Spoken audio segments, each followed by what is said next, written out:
And that is the explanation of this verse that we have here at the end of chapter 2 of Matthew. In fact, this verse summarizes Christ's state of mind as he grew up throughout his youth.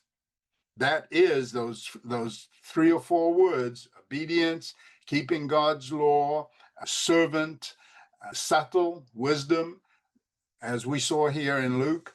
Those words are the natsal in Nazareth that characterized Jesus Christ. And that is the last verse in Matthew chapter 2 and is the summary of his entire childhood, of his entire adolescence, and shows his full preparation for the ministry that he's now going to be started with John the Baptist in the next chapter.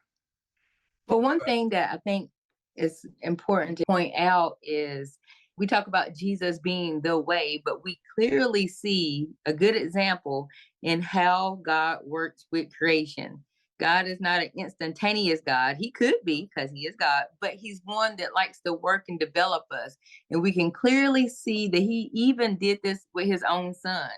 There was a step-by-step process. And not only did he grow physically, but you could see him growing spiritually. And that's what those words are telling us in the Hebrew and the Greek. Absolutely. And I think that it would be interesting, Katrina, to add a bit here regarding child rearing and the project that you have working with adolescents and how this all fits together. And if you could even bring in the principle that we're having all these mental health problems. And you said you talked about coaching. Can we mention coaching? This is what's missing in society today. We're not teaching our young children. We're not teaching our adolescents. We just had a 14-year-old kid stab one of the school attendants here in France, and nobody understands what's going on and what's happening in the mind of these kids. It's mental health because we're not following the pattern that God has set up for us here. So, Sam, when I went into working with families and children and adults when it came to mental health, I did learn a lot in college. But again, we've mentioned that is the tree of good because there's good and evil. But when I stepped back from the field and really looked into the Bible for answers, I could see in the beginning, even starting with Genesis, how God set up for a family to be a man and a woman, and then for them to come together and create children, and then do the child development rearing with the man and the woman, together with the kids that they created.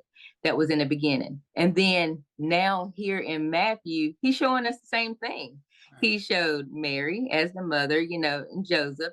And what are they doing? Raising Jesus together. And he's learning the law. He's learned everything that he's learning to be obedient. All those things are right there. He's showing us in Matthew how he created the family to be. Uncover the mystery of Adam and Eve's nakedness. Unravel the ambiguous connection between the Hebrew term for naked and the serpent's subtlety. Join us for this free mini-course and gain a profound new perspective on biblical Hebrew. theexplanation.com/naked